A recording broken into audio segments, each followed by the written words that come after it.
পাহাড় আর সমুদ্র একসাথে দেখতে হলে তাহলে আসতে হবে ভাইজ্যাক।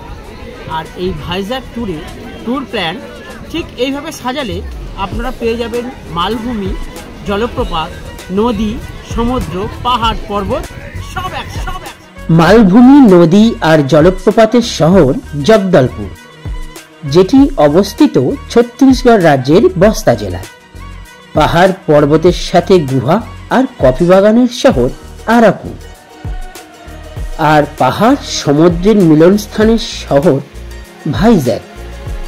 এই সব জায়গা যদি একটি ট্যুর প্ল্যানের সাথে ঘুরে দেখা যায়, তাও আবার মাত্র 12,000 টাকার প্যাকেজে, সাথে এলাহি খাওয়া দাওয়া, রাজস্বিক হোটেল, রাজকীয় গাড়িতে করে, তাহলে আর কি 16 কলা তো পূর্ণ হয়েই যায়, তাই না?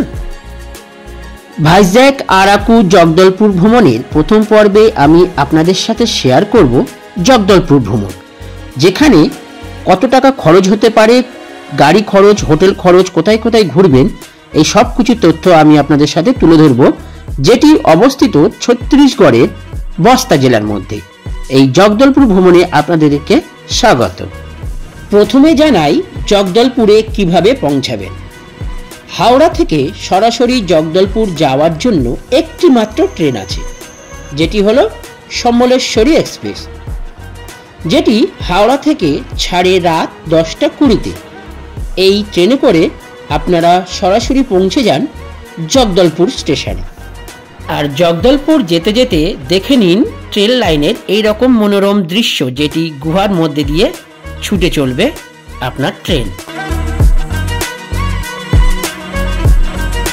হাওড়া থেকে জগদলপুরে আসার জন্য এই একটাই মাত্র ট্রেন, আর এই ট্রেনটা লেট করেই। আপনারা যদি আসেন অবশ্যই ধরে রাখবেন যে এই ট্রেনটা 1.5 থেকে 2 ঘন্টা লেট করবেই। আর একটা কথা বলে দিই, এই ট্রেনে আসলে আপনারা কিন্তু অবশ্যই সাথে করে খাবার ক্যারি করবেন, কারণ এই ট্রেনে প্যান্ট্রি কার নেই, তাই সাথে করে খাবার অবশ্যই ক্যারি করবেন, নাহলে খাওয়ার সমস্যা খুবই হতে পারে। আর আজ আমাদের প্রথম দিন, এই নামলাম আমরা। কাল সকাল থেকে আমি জগদলপুরে ট্যুর করব, সেটা আপনাদের সাথে শেয়ার করব। আর আমি আমার পুরো ভাইজ্যাক, আরাকু, জগদলপুরের ট্রিপটার পার্ট বাই পার্ট আমি আপনাদের সামনে তুলে ধরবো। এই স্টেশনের কোথা থেকে গাড়ি ধরতে হয় সেটাও আমি আপনাদেরকে দেখাবো। যদিও এই স্টেশনের প্রায় কাছাকাছি, মানে 1-2 কিলোমিটারের মধ্যেই আপনারা হোটেল পেয়ে যাবেন।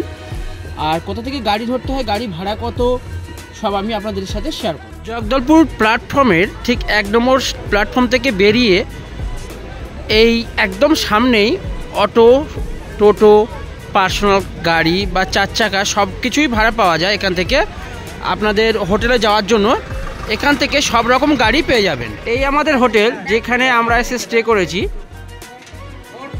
হোটেল সুধা প্যালেস। আমাদের এই হোটেলের সাথে আপনাদেরকে আরও কিছু হোটেলের ফোন নাম্বার, তার ভাড়ার তালিকা দিয়ে দিলাম।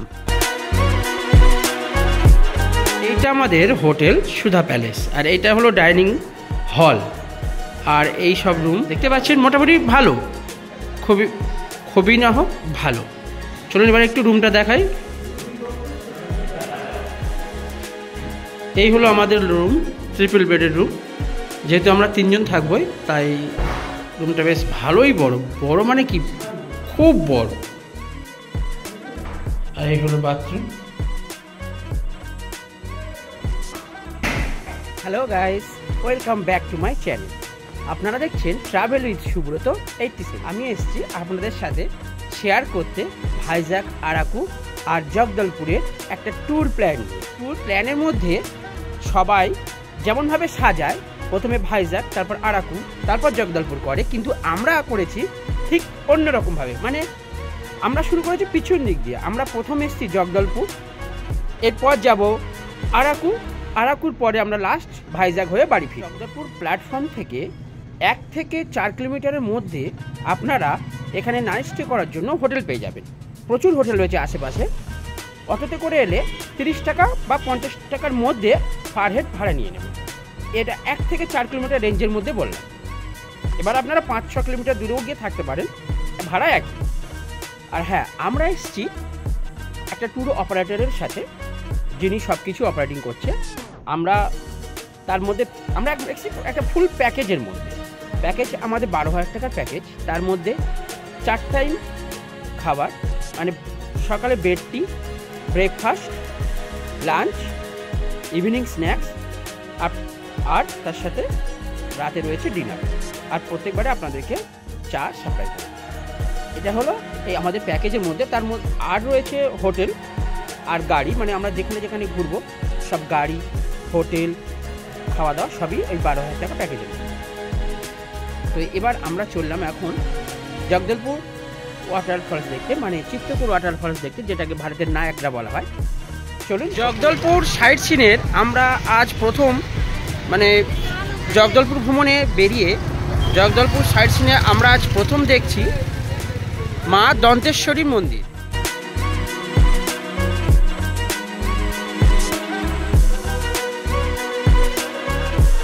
প্রথম আমরা মা দন্তেশ্বরী মন্দিরটা দর্শন করব, তারপর যাব আমরা ওয়াটারফলস দেখতে। আর এই মা দন্তেশ্বরী মন্দিরটি কিন্তু সাধারণ মন্দির নয়, এখানে মা সতীর দাঁত পড়েছিল, মানে একটি মা সতীর 51 পীঠের মধ্যে একটি পীঠ যেখানে মা সতীর দাঁত পড়েছিল, তাই এই মন্দিরের নাম দন্তেশ্বরী।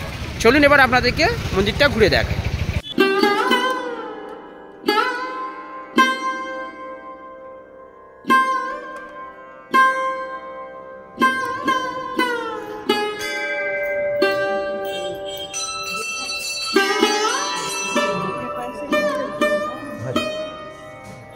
নেক্সট আমরা চলে এসেছি জগদলপুরের বালাজি টেম্পেলে।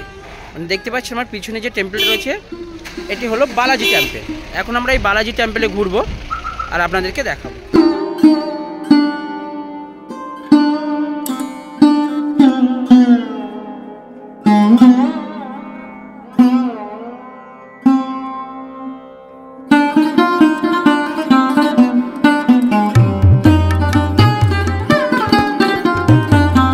এরপর সবুজ জঙ্গলের বুক চিরে আমরা চললাম জগদলপুরের নেক্সট পয়েন্ট দেখতে, যার নাম ওয়াটারফলস। জগদলপুর ভ্রমণের প্রথম, মানে জগদলপুর ভ্রমণের প্রথম যে ওয়াটারফলসটা আমরা দেখতে এসেছি, এই হলো সেই ওয়াটারফলস যার নাম তাম্রঘুমার। আজকের আমরা জগদলপুর ভ্রমণের প্রথম ওয়াটারফলসে এসেছি, সেটার নাম হলো তাম্রঘুমার।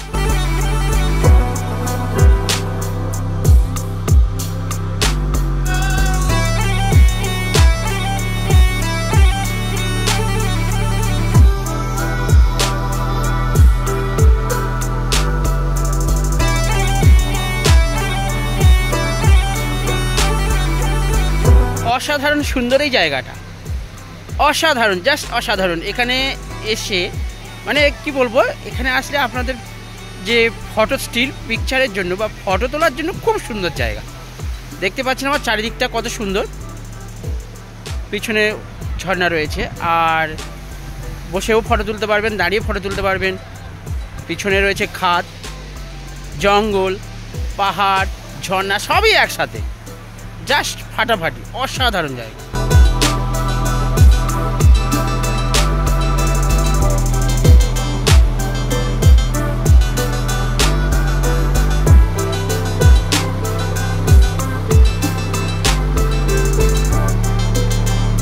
তো গাইস, বহু অপেক্ষাকৃত সেই জগদলপুরের চিত্রকূট জলপ্রপাত, যেটা দেখার জন্য আসা।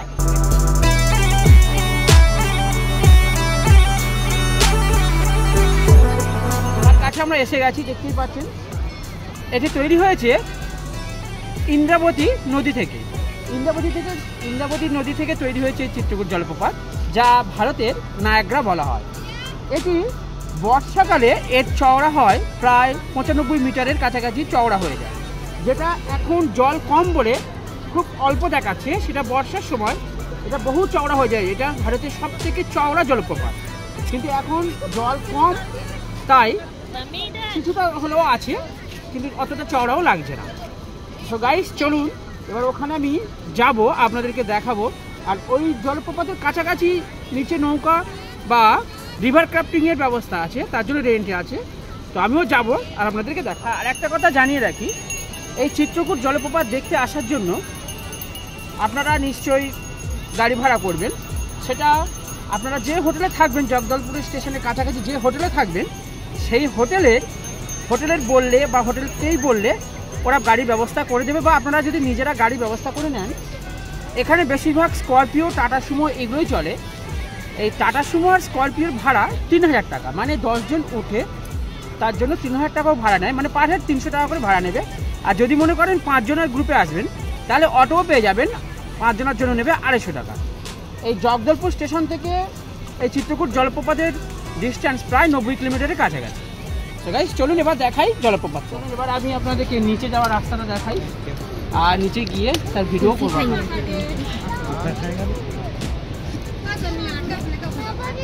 নিচে যাওয়ার জন্য কিন্তু বয়স্কদের না নিয়ে আসাটাই ভালো, কারণ অনেকটা নিচে নামতে হবে, অনেকটা সিঁড়ি, আবার নামার সময় তো অসুবিধা হয় না, কিন্তু ওঠার সময় তো অসুবিধা হবে, তাই অনেকটা সিঁড়ি ঘুরে নামতে হবে। এইভাবে ঘুরে ঘুরে ঘুরে ঘুরে নামতে হবে, কিন্তু নিচে না নামলে আসল মজাটা কিন্তু পাবেন না। নিচে না নামলে, নিচে নেমে ফটোশ্যুটের জন্য উপযুক্ত একদম পারফেক্ট জায়গা নিচে, ওখানে গিয়ে ফটোশ্যুট করতে পারবেন। ওখান থেকে একদম ফ্রন্ট দেখতে পাবেন চিত্রকূট জলপ্রপাতটা, মানে অসাধারণ লাগবেন। তাই নিচে পারলে নিচে আসবেন, খুবই ভালো। এই যে রাস্তাটা দেখে নিন, এইভাবে গিয়ে নামতে হবে, একদম নিচে গিয়ে ওইখানে যেতে পারেন। আর ওই যে দেখছেন বোট ক্রাফটিং, ওখান থেকে আপনি বোট ক্রাফটিং করতে পারবেন, করে জলপ্রপাতের একদম সামনে যেতে পারবেন।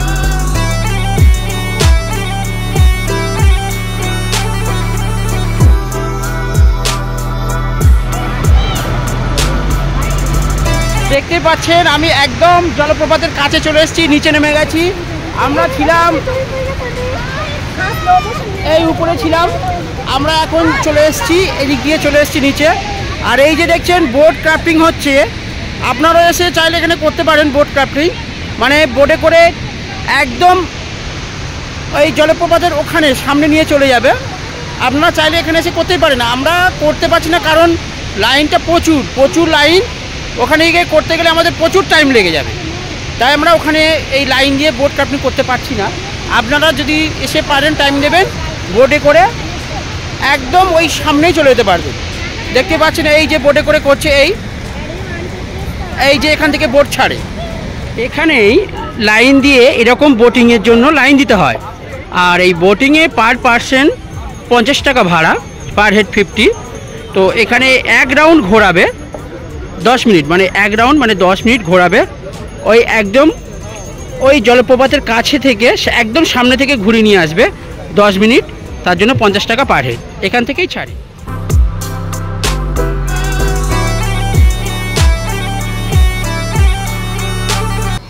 ঠিক চিত্রকূট জলপ্রপাতের পাশেই রয়েছে বাবা শিব মন্দিরের মন্দির। এখানে সবাই রেসপেক্ট করে বা পূজাও দেয়, আপনারা যদি মনে করেন পূজাও দিতে পারবেন এসে। একদম পাশেই জলপ্রপাতের একদম পাশেই এই শিব মন্দির। জগদলপুর ভ্রমণে আজকেই আমাদের ফার্স্ট অ্যান্ড লাস্ট ডে, আর এই স্পটটাই আমাদের আজকে লাস্ট ভিজিট দিই, কারণ জগদলপুরে আর দেখার মতো কিছু নেই, এটাই লাস্ট। এটা হলো তীরথগড় জলপ্রপাত, যেটা এখন আমি আমার পিছনে দেখতে পাচ্ছি। আর হ্যাঁ, ভালো কথা, এই তীরথগড় জলপ্রপাতে ঢোকার জন্য টিকিট কাটতে হয়েছে, 50 টাকা পার হেড টিকিট। আর অনেকটা সিঁড়ি ভাঙতে হবে, দেখুন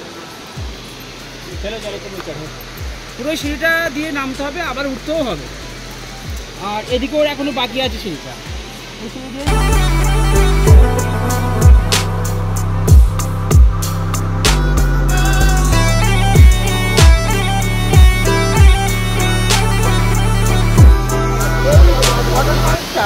বেশি চওড়া না, কিন্তু এর হাইট অনেকটা, প্রায় 45 মিটারের মতো হবে, খুবই উঁচু। এখানে অনেকে আবার স্নানও করে, যেহেতু আমরা এসছি অনেকটা বেলা হয়ে গেছে, সন্ধ্যা মতো হয়ে গেছে, তাই কেউ স্নান করছে। আর এটি কাঙ্গি নদী থেকে উৎপন্ন হয়েছে, যে নদীটা উপর থেকে বয়ে আসছে সেটা হলো কাঙ্গি নদী।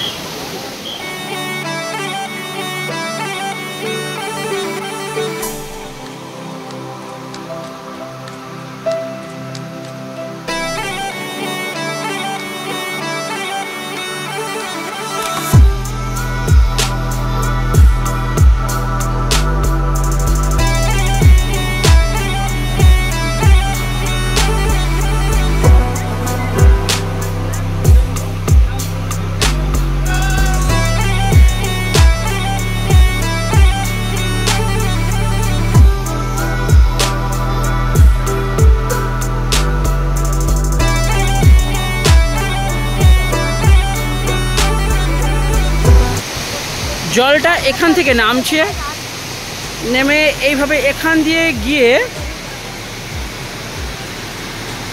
আবার একটা স্টেপ হয়ে নিচে পড়ছে। দেখুন,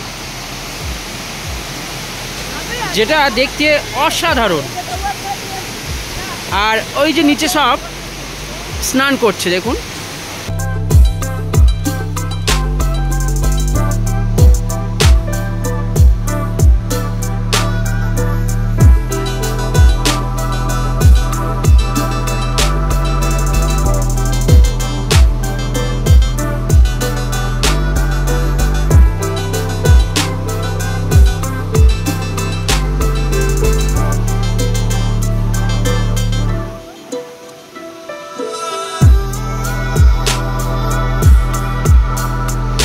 এটা যেটা দেখছেন এটা হলো সেকেন্ড স্টেপ, মানে আগে যেটা দেখছেন ফার্স্ট স্টেপ, এটা সেকেন্ড স্টেপ। এই সেকেন্ড স্টেপে নামার জন্য রাস্তা আছে, একদম সরু একটা সিঁড়ি আছে, যেটা দিয়ে চাইলে আপনারা নামতেই পারেন, কিন্তু ওঠাটা খুবই কষ্টকর হয়ে যাবে। সেকেন্ড স্টেপে সবাই স্নানও করে, কিছু স্নানও করছে নিচে।